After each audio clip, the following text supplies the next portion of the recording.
Sanibonani, welcome back to enye video. Ngiyabonga kakhulu ukuthi ungenile. Thank you so much you guys for uthando and support yakhula i-channel. Mangaba ka subscribe, ngicela subscribe, like video, share video as well. Kanti ke nama ads mangaba qhamuka asibelief ngicela ungawaskip, allow them to run. So now sodabeni ka baba Brown Mokgotsi siyazi ke waboshwa Brown Mokgotsi. I think usaloke egijima nje enkantolo ezama ukuthi athole i-bail. Ngathi khona ubunzimanyana akuzukuba lula. Ngitshwa ke inkantolo emanje yaseGoli yahlehlisa umhla ka 25 August 2026 icala lika baba ke uOpa Brown Mokgotsi uneminyaka u45 uBrown Mokgotsi ngobudala hlehlisi ukuze ke kuvunyelwe uhlangothi oluvikelayo ukuba lufaka isicelo sesithathu sebail ngokusekelwe ke emaqinisweni amasho kuthiwa ke akhona. So lokhu kuhlehliswa kwalesi sikhathi ke kucelwe ke inkantolo enkulu ichithe isicelo sika Mokgotsi.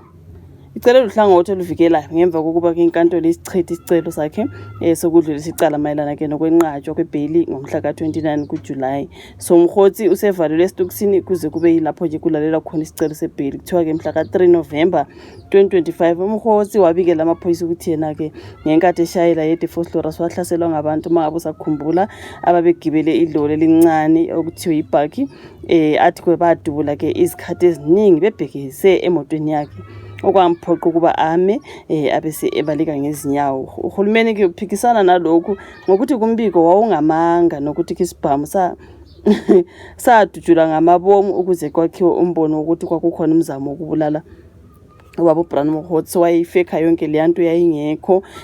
Khumbula kwaba nomuntu ufakazi wathi yena wabona umuntu ubaba nje owayishayela imoto lebomvu ehlobo lolwana olwalishayela imoto ayishayelwa ubaba Brown Mokgotsi. Wafika leyo muntu waphaka imoto kuleyo ndawo thizeni la wayibheke khona ke lo muntu wesimame waphuma leyo babe emotweni waqala ke ukuyisho ngenhlamvu zesibhamu. Okay, okusho khona ukuthi ngempela nguyena wazidubulela imoto yakhe so that azoconvince abantu mhlawumbe phakathi namaphoyisa ukuthi kunabantu kade bezama ukumdubula. So ubhekane namacala ukuba ke nesibhamu okungemthetho, ukuba nezinhlamvu zesibhamu okungemthetho, ukudubula isibhamu endaweni enabantu nezindlu, ukuphazamisa ubulungiswa kanye ke nokufakaza amanga ngaphansi kwesifungo. So iyona nto ubaba Brown Mokgotsi usazama up and down ukuthi azama ukuthola ibail, asazi ukuthi egcine itholile.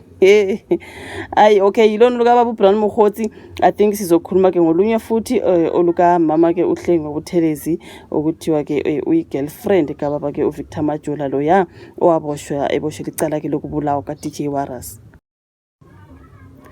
So kuthiwa ke amaphoyisa ayamfuna umama uHlengiwe hathungathana noHlengiwe Buthelezi kuleli cala you guys ukuthi akhiphe isithombe sokulinganisa ubuso identikit kwalo wesifazana ukuthiwa kunguHlengiwe Buthelezi usolo ngokuba nesandla ekubulaweni ka DJ Warras. So ke igama lika Warras lalingu Warwick Stock, DJ Warras Warwick Stock wadutshula wabulawa ngaphandle kwesakhiwo izambe esedolobheni laseGoli ngoDisemba enyakenye ifusa licabanga. So ke lo wesifazana ufuna ngamaphoyisa kuthiwa kuyintombi ka baba Victor Majola okusola ukuthi nguyena wahlela ukubulawa kwalo methuli wezinhlelo nomsakazo odumile wayedume kakhulu nobungani nabo Pearl Tools and all that uDJ Warras.